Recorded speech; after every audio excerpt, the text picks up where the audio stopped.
kako su ljudi dali. Ok, hvala vam puno ljudi. Zahvaljujem se romskoj organizaciji ROSA što je učestvovala u ovoj akciji. Normalno zahvaljujem se i gradonačelniku grada koji je isto učestvovao. Šta da kažem, hvala vam ljudi puno. Ne dao Bog da se nikom ovo desi što se meni desilo. Hvala vam još jedarit. Hvala puno. Roberte, tvoje dete je pronađeno, danas su uhapsili ovog momčarskog veverina koju oto tvoj ljubav. Kako je osjećaj? Jeste, danas su ga uhapsili, meni je pao kamen sa srca.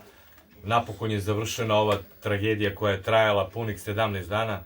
Supruga i dete su najsrećniji, oni su bili u bolnici, saznali su preko medija su saznali. Konačno je završena ova tragedija. Kako je devojčica, kako je Monika? Monika je dobra, ona se oporavlja, počela je da jede. Pričamo sa njom, igramo društvene neke igre, tako da dobro je, oporavlja se. Sve u svemu je mnogo bolje. Pozdravite Moniku, pozdravite suprugu. Hvala puno. Još jedarit svim dobrim ljudima koji su bili uz nas svo ovo vreme.